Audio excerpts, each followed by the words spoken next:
सुंदरवन के जंगल में एक गौरी नाम की आलसी कौवी रहती थी। उसके बैगन के खेत थे, लेकिन वो अपने बैगन के खेत पर बिल्कुल भी ध्यान नहीं देती थी। वहीं उसी जंगल में एक गरीब मीनू चिड़िया रहती थी, जो बहुत गरीब थी, लेकिन वो बहुत मेहनती थी। एक दिन मीनू चिड़िया काम की तलाश में यहाँ वहाँ भटक रही थी। तभी उसे गौरी कौवी का खेत दिखाई देता है।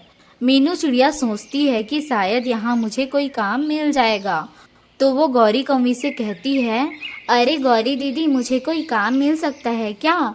तब गौरी कौवी सोचती है, मुझे तो इस बैगन की खेती में बहुत मेहनत करनी पड़ रही है, क्यों ना मैं इस चिड़िया को ही काम पर रख लूँ। फिर गौरी कौवी मीनू चिड़िया से कहती है, ठीक है, मैं तुम्हें काम पर रख लेती हूँ। जो भी तुम बैगन बेचोगी उसका 20% भाग तुम्हारी सैलरी होगी, और बैगन नहीं बिकने पर मैं तुम्हें कुछ भी नहीं दूंगी। तुम्हें अगर मंजूर हो तो तुम ये नौकरी कर सकती हो। मीनू चिड़िया काम के लिए हाँ कर देती है। सुबह होते ही मीनू चिड़िया गौरी कौवी के बैगन के खेतों में आ जाती है और वहाँ खूब मेहनत करने लगती है। देखते ही देखते वो बैगन के खेतों में से बेचने के लिए सारे बैगन निकाल लेती है।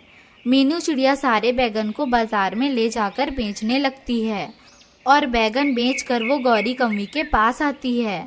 सारे बैगन जल्दी ही बिक जाते हैं और वो सारे पैसे गौरी कौवी को लाकर दे देती है और गौरी कौवी से कहती है, गौरी दीदी, आप मुझे मेरा हिस्सा दे दीजिए।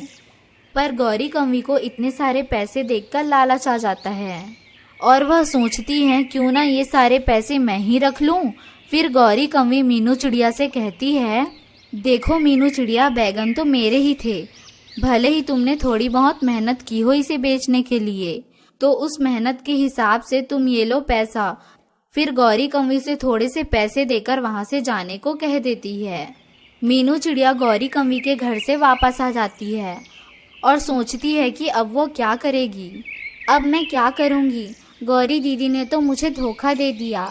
फिर मीनू चिड़िया को एक उपाय सूझता है।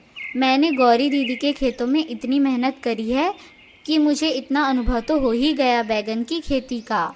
अब क्यों ना मैं अपना ही बैगन का खेत लगा लूं। अब मीनू चिड़िया अपने खुद के बैगन का खेत लगाकर उसमें खूब मेहनत करती है और बैगनों को बाजार में ले जाकर बेच आती। धीरे धीरे उसे बहुत मुनाफा होने लगा। अब मीनू चिड़िया को काम ढूंढने की भी कोई ज़रूरत नहीं पड़ रही थी। वही गौरी कौवी के सारे बैगन खेत में ऐसे ही पड़े रहे और गौरी कौवी को तो बहुत नुकसान हो गया।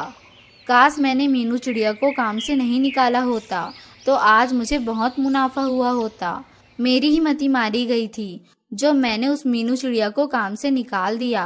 अब गौरी कौवी अपने किए पर बहुत पछता रही थी कि अगर वो आज मीनू चिड़िया को काम से नहीं निकालती तो उसे बहुत सारा मुनाफा होता। इस तरह गौरी कौवी को उसके किए की सज़ा मिल जाती है।